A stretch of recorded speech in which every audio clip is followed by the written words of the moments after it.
Hi guys, this is on. It's on.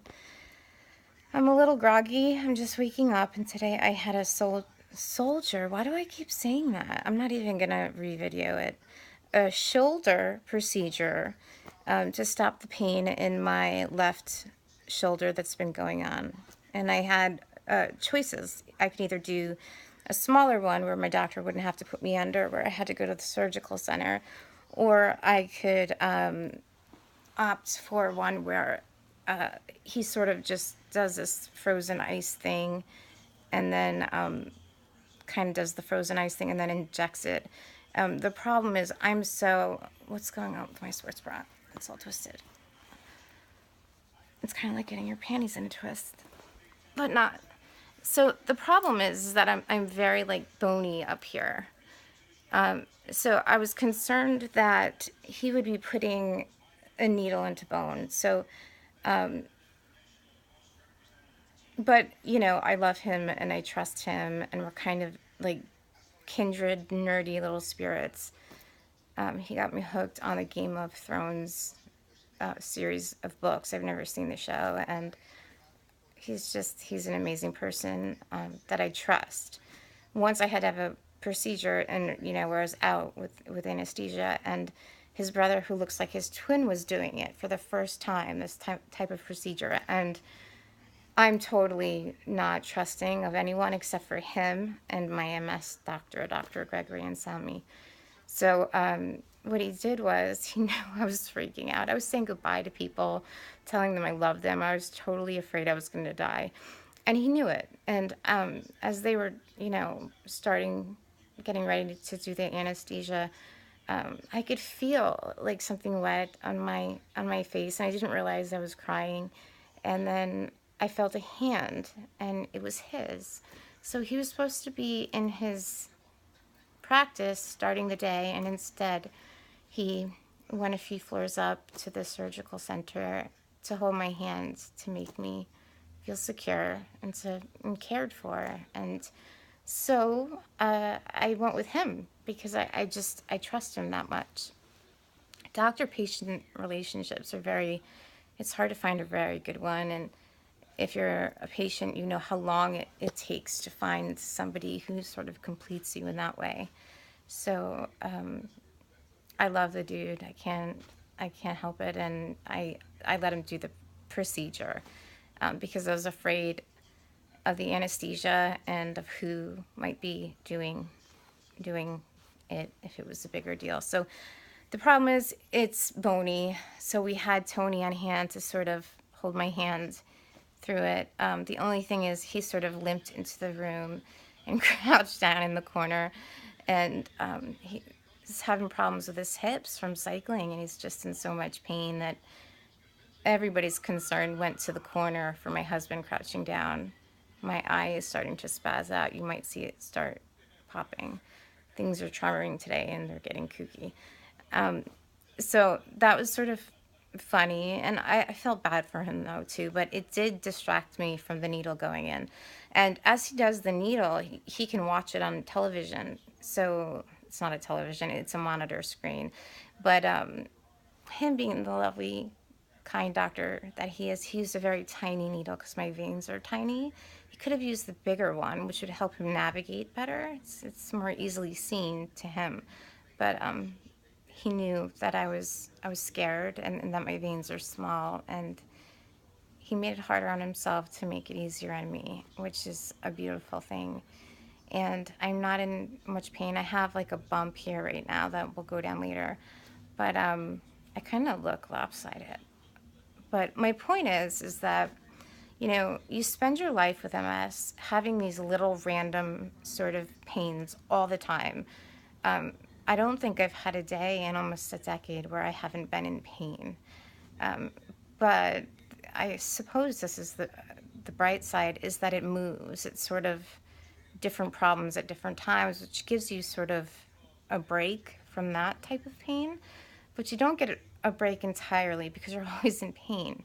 So a lot of this, though, is realizing there's so much you can control and treat on your own, and you don't just have to like take it all. Like you have to learn what can be treated or managed, and try to manage it as often as possible. The shoulder, I knew that he could do a nerve block thing to help me with that. With other pain, I know that he can do certain spinal procedures, to help with it. First, I go typically to chiropractic care, and that really helps me immensely. My whole family will walk over to him. He's Dr. Todd Carnucci in Westfield. They also have physical therapists there that I've seen, and they're all wonderful. It's like going to a family. I also, with nutrition, can control it, a lot of things. Ice, it doesn't always have to be like a procedure and something big and huge with doctors and surgeons. But my point is not that I'm okay. It's just, which I'm okay, but just to tell you that you don't have to live in pain all the time. There are certain things you can do to manage, even if it's for just a little while. It's like taking a vacation. It's relief. It's time to breathe and regroup, because nobody can live in pain all the time.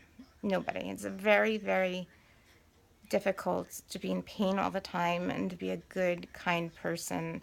And I think that some people try to rough it out. And I get that for labor and childbirth. But I think for the rest of it, you can't live this way all the time. It doesn't lend itself to being a kind, loving human. It kind of throws you off and makes you cranky. So just know that while MS doesn't go away, and it is progressive and degenerative, and someday it'll get worse, there are things we can do to manage our pain now that are minimal. They're not crazy, you know, things like CCSVI where some people die, or their entire life savings is taken from them and they're still in a wheelchair. It's not like that. Little steps to take the pain away. They're there. You just have to learn, educate yourself. Learn about chiropractic care. Don't remember what your parents said or your grandparents said, how it's for quacks. That's not the truth. So much of how our brain functions, and I want to say it's as high as 90%, I might be wrong though, look that up, has to do with how straight our spine is. So it's very important to keep it in line. And when mine is fixed, I walk out taller. I walk out smiling, and my whole family does it. We walk there together as a family. Icing things, going to pain management and learning all the ways. My wrists at night, I have to wear braces, and that's helped me like a lot. So, and then my MS doctor, my monthly infusions. So don't feel powerless. I think that's my message today. And realize you can pick apart all the tiny little things and choose what you can treat. Some of it you have to live with. Like there's always a burning in my body in certain places that nothing can touch. No procedure, no pill, nothing. But there's so much that can be controlled through chiropractic care and nutrition and pain management. Having a team of people decide or just inform you of your options, and it does a lot. It works. So try it and don't be sad. Manage what you can manage, control what you can control. And it's almost summer. Oh wait, it's almost my birthday. Wow, I'm getting old. There's my sweater. That's mohair. It's a beautiful sweater. My grandmother calls me a library mom. I guess I look like that, but whatever. So yeah, bony and all, I'm fine. I'm sore, but it's good. And you have choices. And if you need any referrals and you're in the New Jersey area, just shoot me a message and I'll answer you. Try not to be on my phone too much, so I don't check as much as I used to, but you'll still get through to me. And I will help you as much as I can. Promise. Have a good one. Happy Monday, almost Tuesday.